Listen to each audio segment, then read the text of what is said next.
I never thought I'd be sharing this story, but some wounds need air to heal. 3 months ago, I lost my only son, Michael, in a car accident.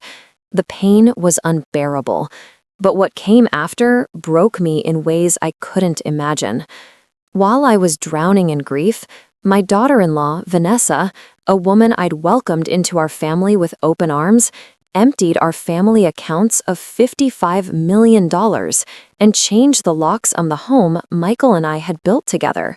The inheritance meant for our grandchildren, the charitable foundation my late husband established, everything, gone in an instant.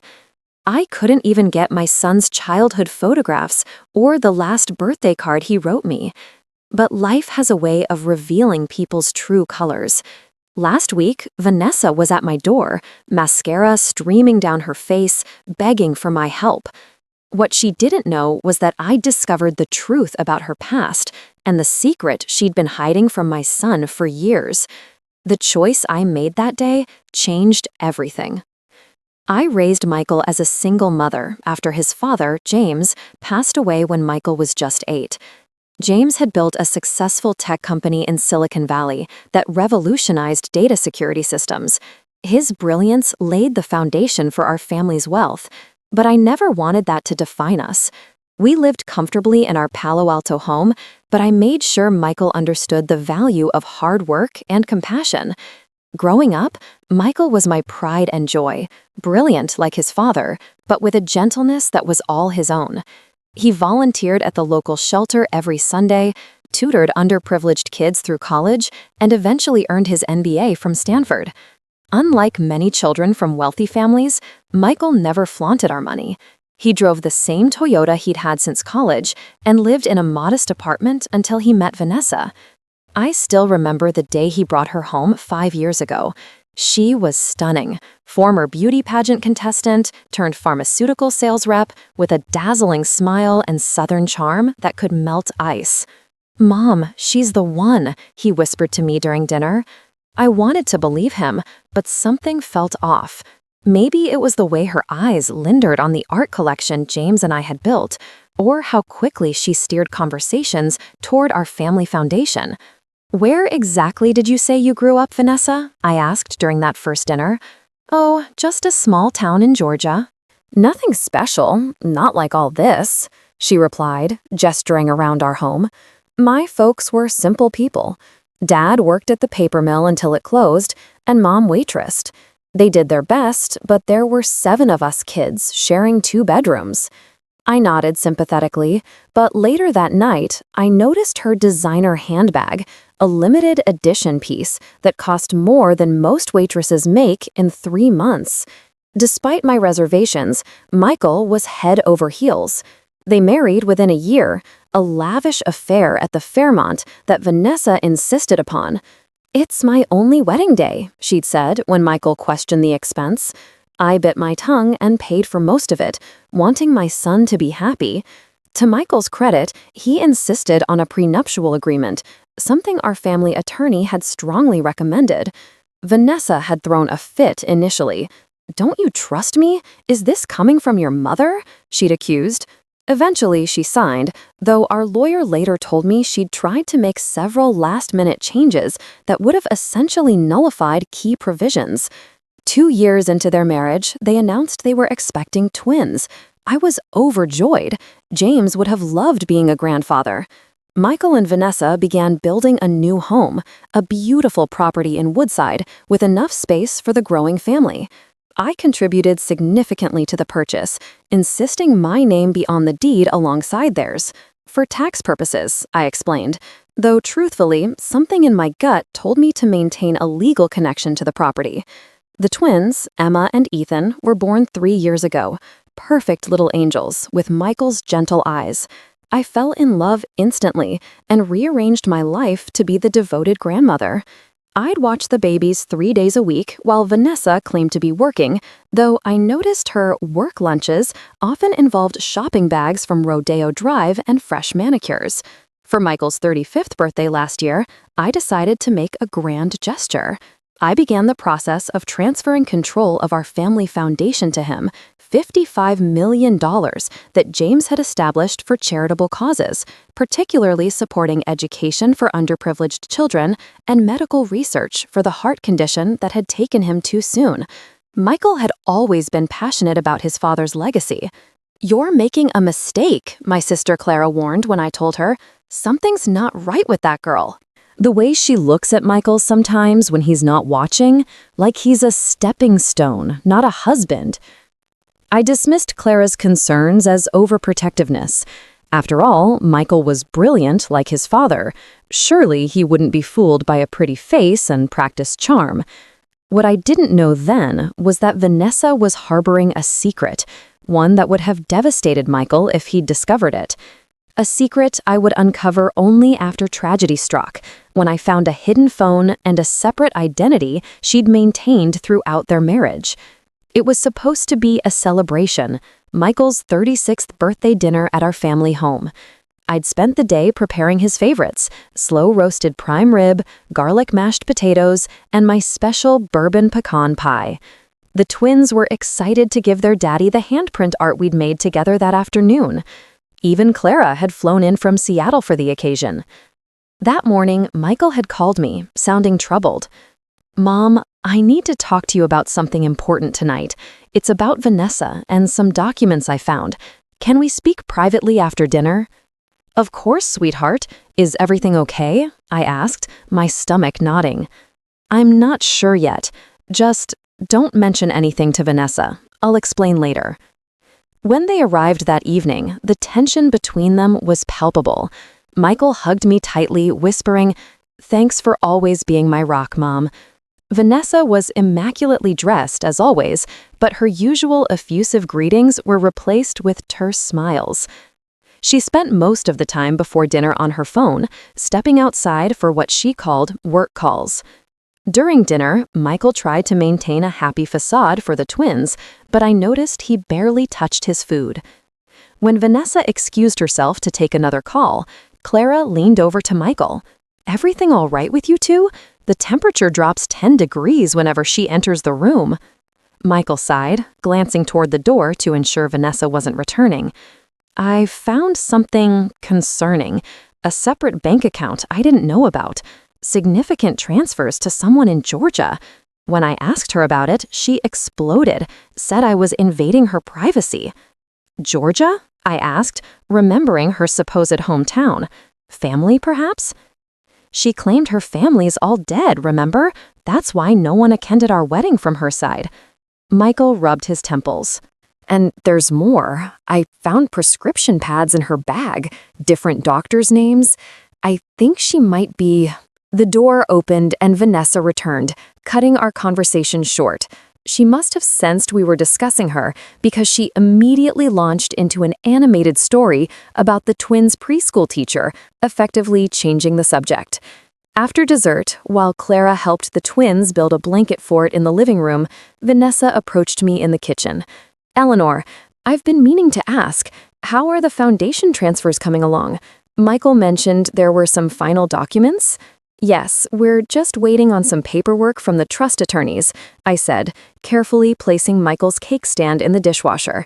"These things take time." "But it is happening, right?" she pressed, leaning against the counter.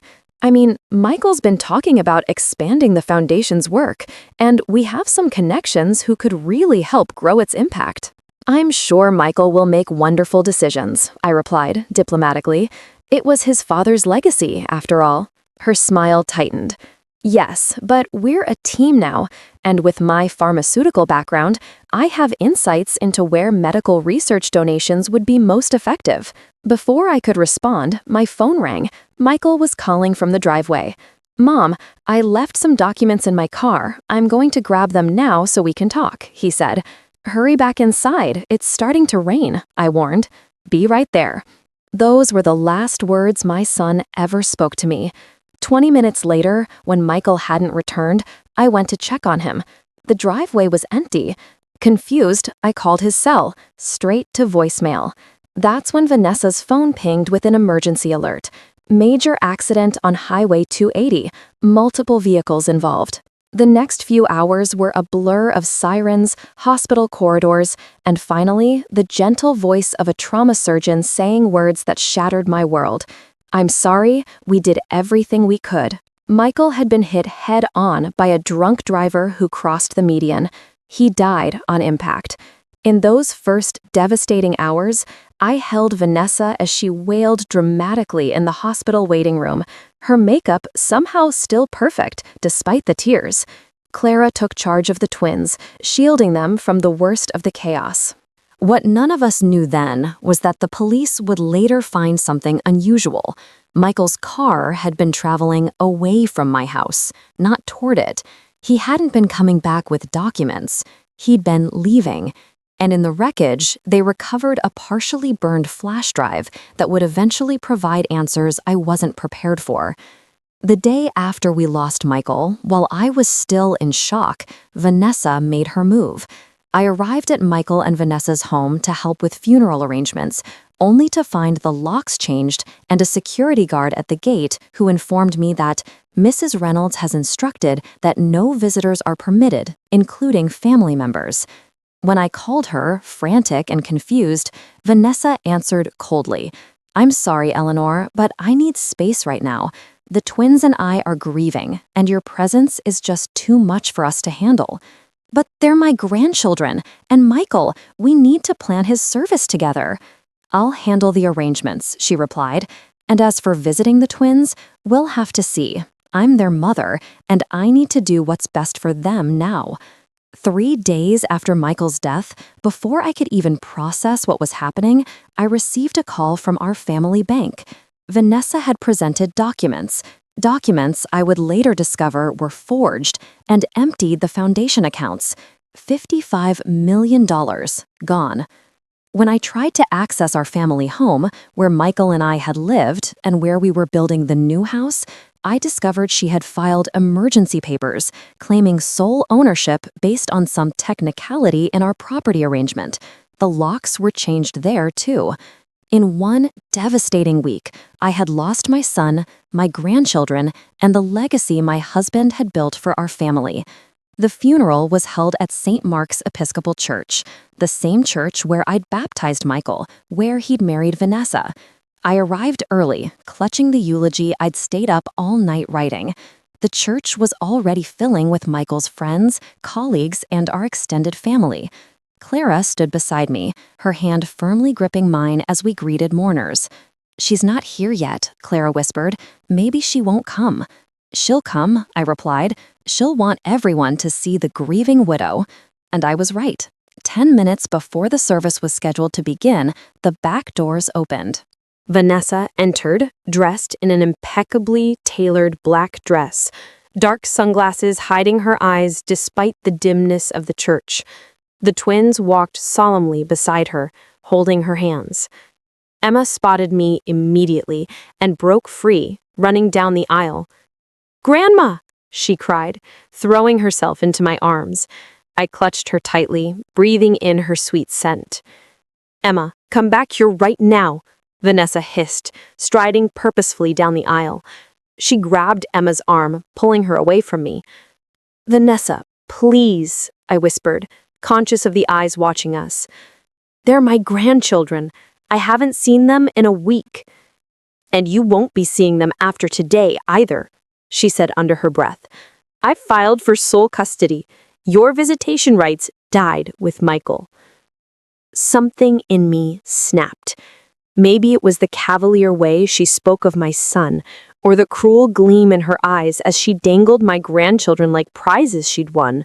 Or perhaps it was because I finally had the evidence I needed, evidence the police had recovered from Michael's burned flash drive, combined with what their financial crimes unit had uncovered once I reported the missing foundation money.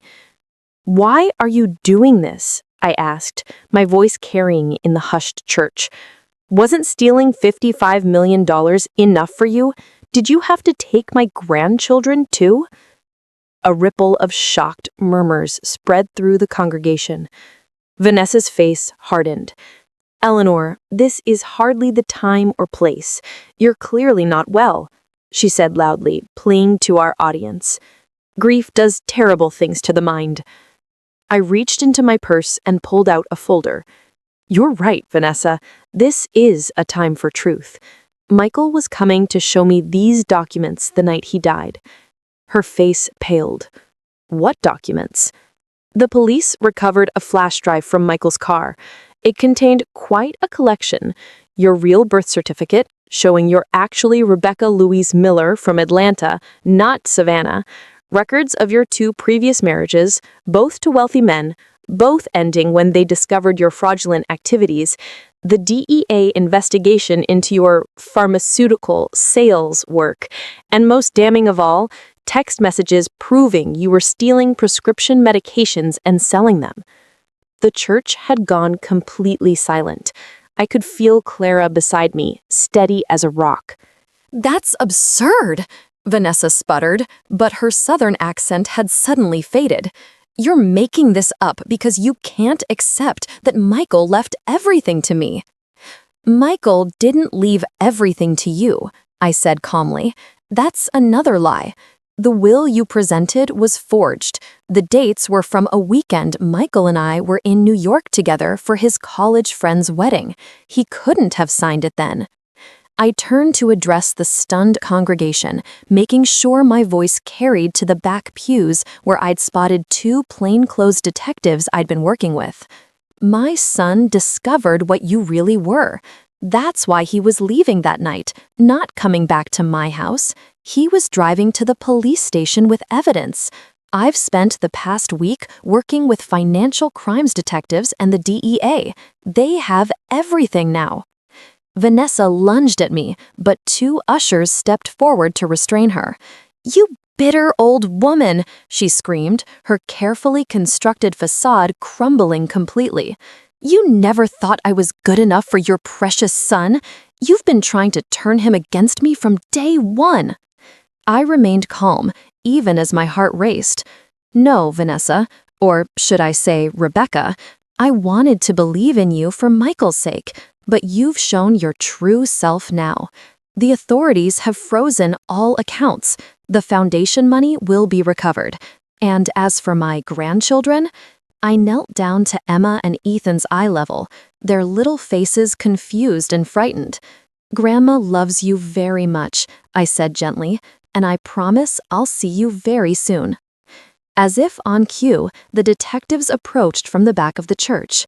Rebecca Louise Miller, one said formally, we have a warrant for your arrest on charges of fraud, identity theft, theft of charitable funds, and illegal distribution of controlled substances. The congregation watched in shocked silence as they led her away, reading her rights as she screamed threats and obscenities. Clara quickly gathered the twins, shielding them from the worst of their mother's meltdown. I stood alone at the front of the church, next to my son's casket, feeling no triumph, only a profound sadness that it had come to this. The mother of my grandchildren was being led away in handcuffs at their father's funeral. Pastor Jenkins approached the pulpit, visibly shaken. Perhaps we should take a brief moment to collect ourselves before continuing with the service. I nodded, then turned to face our friends and family.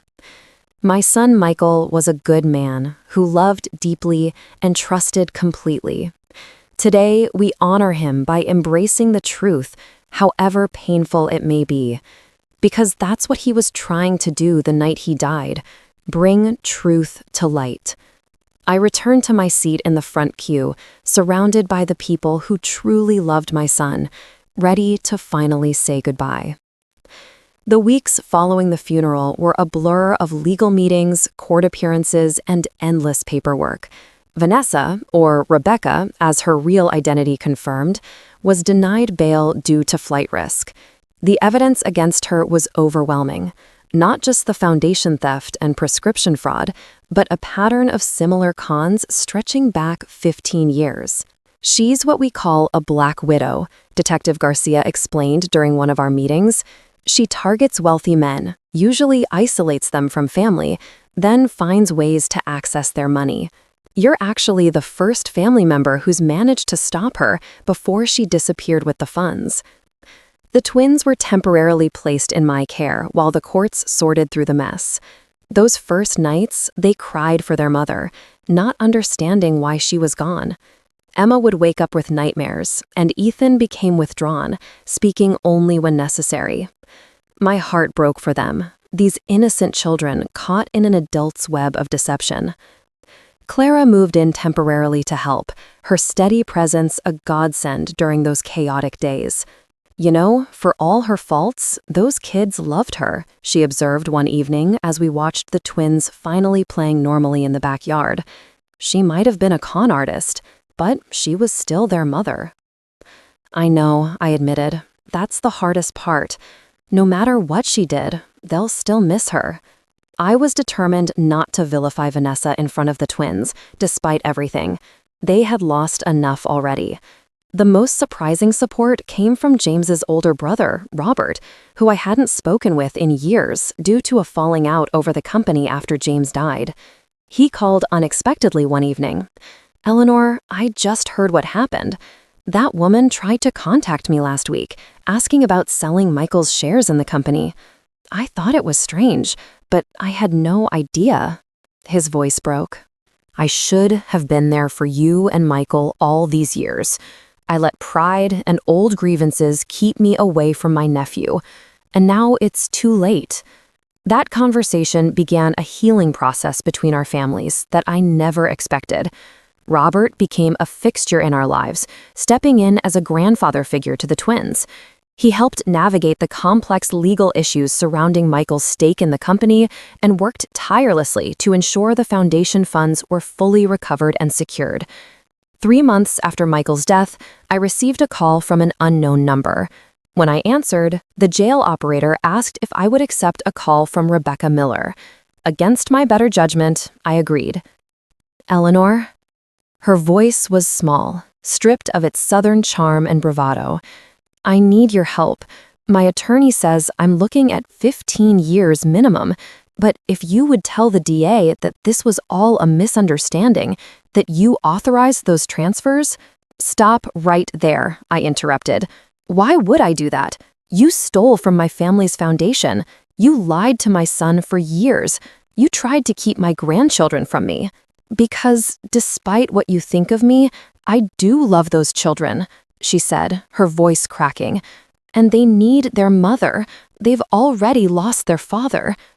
I almost hung up, but something made me ask, "Did you ever love Michael, or was he just a mark to you?" The line was silent for so long I thought she'd hung up.